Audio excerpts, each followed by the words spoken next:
Algo me atravesó. Durante la guerra, las sensaciones que anticipaban también se manifestaron orgánicamente. Un escalofrío, una soltura de estómago, un algo en el pecho. Esta es una serie de testimonios en los que el extrañamiento del cuerpo propio construye una atmósfera inusual, azarosa, que luego se confirma como una tragedia o como un aviso que salva. Llegaba a la casa. Yo también. Nací en Tumaco y me fui siendo un bebé para una vereda cercana.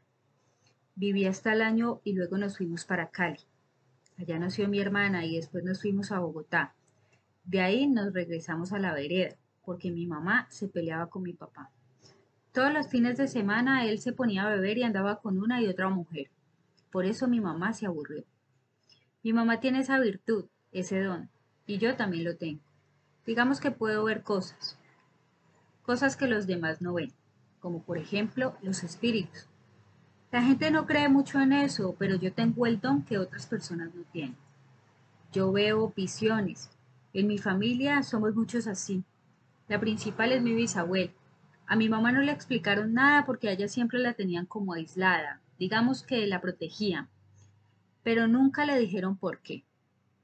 Ahora grande fue que se dio cuenta del don que tenía, porque a ella nunca le quisieron decir nada. Tengo un tío que habla con espíritus, que hace cosas espirituales desde la tradición afro. Mi mamá también tenía ese don. A partir de ese momento, ella le contó su historia y él le dijo que tenía virtud, que poco a poco le iban a llegar espíritus buenos y malos, y que tenía que saber identificar cuáles eran los buenos y cuáles eran los malos.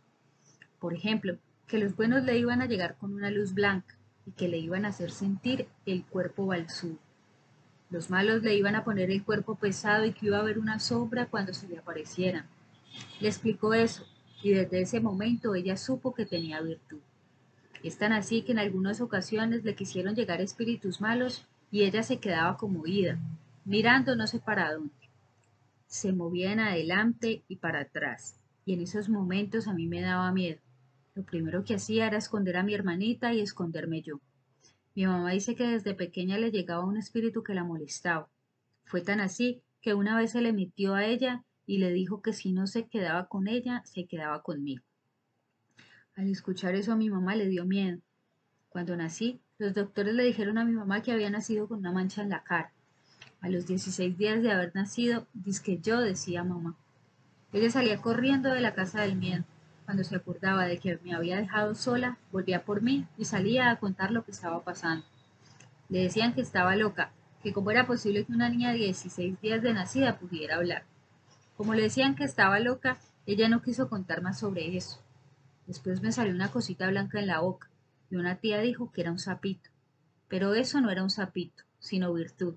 Y esa virtud la tengo aquí. Después de que me llevaron a donde una bruja en la noche, ella me empezó a llegar. Digamos que si me dejaban cerca de una bandeja de agua, ella me metía para que me ahogara. No me podían dejar un segundo sola porque en ese segundo corría peligro. Hasta que mi tío un día me llamó y ahí fue que me descubrieron lo que estaba pasando. A raíz de eso, a mí se me metió 2 veces un espíritu. Lo primero que hacía cuando se me metía eso era colocarme un collar rojo curado. Una vez lo dañé. Bueno, realmente no fui yo, sino el espíritu que se me había metido. También le pasaba lo mismo a mi mamá, y nosotras pensábamos que nos estábamos bloqueando. Mi tío, el espiritista, nos dijo que no éramos nosotras mismas que nos respondíamos. Yo sabía que no era yo la que respondía, porque esa no era mi voz, la que se escuchaba en mi mente. Mi tío me dijo que la voz que se escuchaba era la voz de nuestros ángeles. Toda persona tiene su ángel, pero no todas las personas lo saben.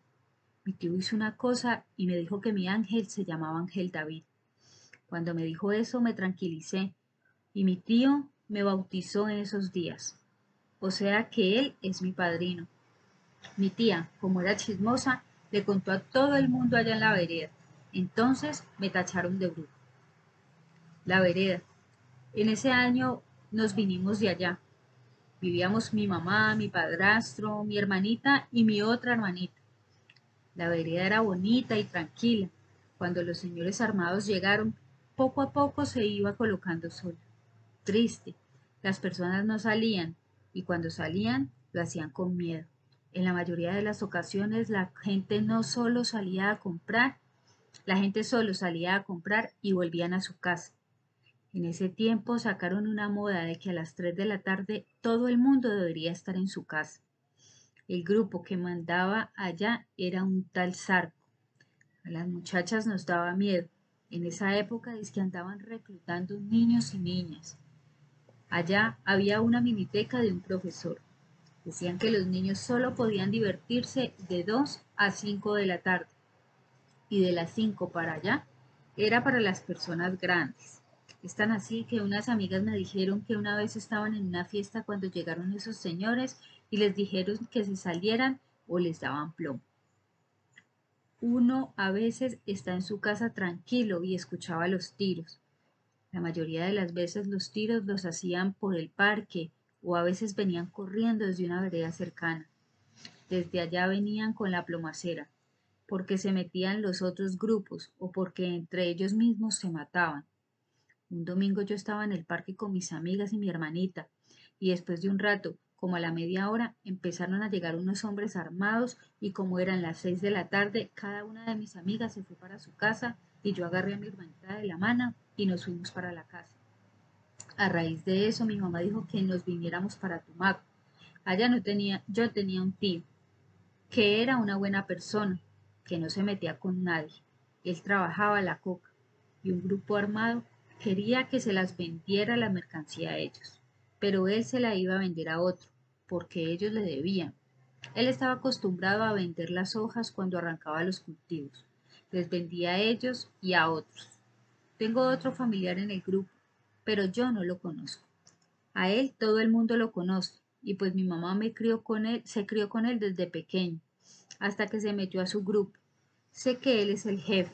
El problemita es que como mi mamá se fue para Bogotá, él no sabía que nosotros estábamos en la vereda hasta que él un día nos vio y les dijo a los compañeros que a nosotras no nos fueran a tocar ni un pelito.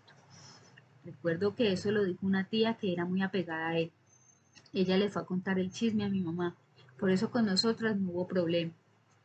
A mí me daba miedo en la vereda, porque me tocaba ir al colegio a las tempranas.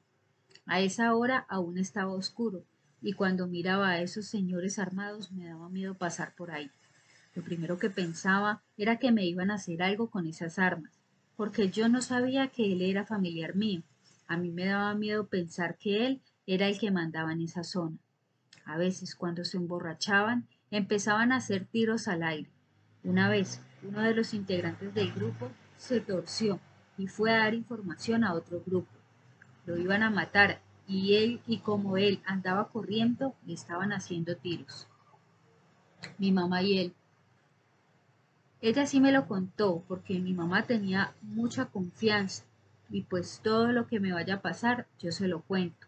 Digamos que entre las dos tenemos una confianza muy bella. Ella me contó que sentía escalofrío. Me dijo que cuando ella estaba pequeña ella sentía eso, pero nadie le creyó, que ella mirara cosas, y como no le creían, la trataban de loca. Es tan así que ella miró que su abuela se moría en una silla mecedora y que la enterraban en un ataúd morado. Mejor dicho, ella miró todo, cómo moría, el velorio, el entierro, es decir, miró todo lo que iba a pasar, pero nadie le creyó. Y fue así como lo predijo. Mi mamá todos esos días se pasó con malaria. Se la pasó con fiebre, dolor de cabeza. No sentía ánimo en el cuerpo, se sentía triste y apagada.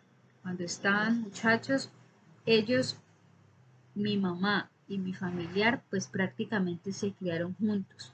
Cuando él se iba a morir, su espíritu le llegaba, pero no le revelaba la cara. Por eso mi mamá no sentía a quién le llegaba, hasta que pasó la semana y él murió. Ella se puso triste porque él era una buena persona. Él era esa persona que no le gustaba andar tomando y mucho menos se metía con nadie. Mejor dicho, él era todo sonrisa. A la gente le dolió mucho su muerte. Antes de que lo mataran, él llegaba a la casa. Él llegaba a la casa, el espíritu de él, como si supiera que se fuera a morir.